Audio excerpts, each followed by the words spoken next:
አላህን ከያዝክ ወላሂ ምንም አትሆንም። ከአላህ ቀጥሎ በሰው እናትን ጓደኛ አድርግ። ወላሂ ርዝቁ እነሱ እጅ ነው ያለው፣ አኽላቁ እነሱ እጅ ነው ያለው። እስቲ እጄን ይዘሽ ዱዓ አድርጊልኝ በላት። እስቲ ጭንቅላቴን ይዘሽ ዱዓ አድርጊልኝ። ነጭናጫ ነኝ፣ ቲቢተኛ ነኝ፣ ግንፍልተኛ ነኝ፣ ብዙ ባህሪ አለ። እዚህ ጋር ማይኩን የያዘው ሰውዬ መላእክት እንዳልመስላችሁ አላህ ያጎደለብኝ ባህሪ አለ። እጄን እለምናለሁ፣ ንጹህ አላህ ብቻ ነው። ሰው እኮ ቁርስ እየበላ ምሳ እያሰበ ነው። ሰው ሱሪ መቀየር አልቻለም።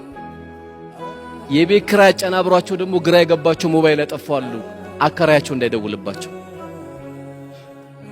የሱን የቤት ኪራይ አንተ በ3 ቀን ጫት እየጨረስከው ነው። አላህ ኩሉ ወሽረቡ ነው ያለው፣ ብሉ ጠጡ ነው ያለው። ብሉ ጠጡ ከምን ሐላል ካደረኩላችሁ ነገር ነው።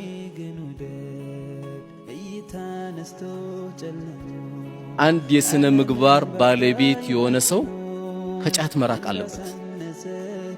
ጓደኛ የሚባሉት ሲለያዩም ለአላህ፣ ሲገናኙም ለአላህ፣ ሲዋደዱም ለአላህ፣ ሲተራረሙም ለአላህ ብለው የወንድሙ ለቅሶ ሲደርስ አጠገቡ ነው፣ ሲያገባ አጠገቡ ነው፣ ሲተክዝ አጠገቡ ነው፣ ግራ ሲገባው አጠገቡ ነው፣ ከሚስቱ ጋር አንዳንድ ነገር ሲፈጠርበት አጠገቡ ነው፣ ከባሏ ጋር አንዳንድ ነገር ሲፈጠርባት አጠገቧ ናት።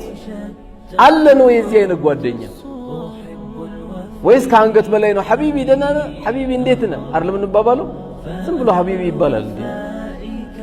ደህና ነህ ብለህ ተናገር። ሐቢቢ ማለት እኮ በቃ ወዳጄ እኮ ነው እያልክ ያለው፣ የውስጥ ወዳጄ እኮ እያልክ ነው ያለው። ይሄ ጓደኛ ካንተ ጋር አለ ወይ?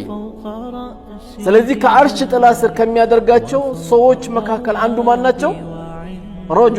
ረጁሉን ተሐባ ፊላሂ ወፍተረቀ ዐለይህ። ሲዋደዱም ለአላህ ብለው ሲለያዩ ለአላህ ብለው ያሉ ናቸው። ሰው እኮ ቁርስ እየበላ ምሳ እያሰበ ነው። ሰው ሱሪ መቀየር አልቻለም። የቤት ኪራይ አጨናብሯቸው ደግሞ ግራ የገባቸው ሞባይል ያጠፋሉ፣ አከራያቸው እንዳይደውልባቸው። የሱን የቤት ኪራይ አንተ በ3 ቀን ጫት እየጨረስከው ነው።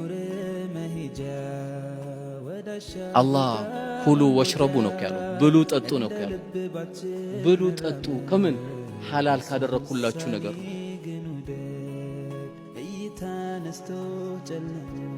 አንድ የስነ ምግባር ባለቤት የሆነ ሰው ከጫት መራቅ አለበት። የማንም ሰው ስም አታንሳ፣ በማንም ሰው ጓዳ አትግባ። እነዛ የሚኖሩት ሚሊዮነር አሉ፣ ምን አገባ ይኖሩ። እዛች ጋር ደግሞ በጣም አስገራሚ ከቦቆሎ ያላለፉና ደግሞ ከሽምብራ ያላለፉ አሉ። በቃ አይመለከትም። ከቻልክ ሄደርዳቸው፣ ካልቻልክ ሌላ ነገር ውስጥ አትግባ። እዛ ጋር ደግሞ ምስኪን ሲሆኑ አላህ ጠልቷቸው አይደለም፣ እዛ ጋር በጣም ሚሊዮነር ሲሆኑ ደግሞ አላህ ወዷቸው እንዳይመስላችሁ። ሁለቱም የጥላቻና የውዴታ ግዴታ አይደሉም። ምክንያቱም አንዳንዶቻችን ምን እንሳሳታለን? እንትና እኮ አላህ ወደዳቸው፣ አዘነበባቸው፣ ለቀቀባቸው አይደለም እንለው? ለቀቀባቸው አንተ ማሻአላህ ትላለህ።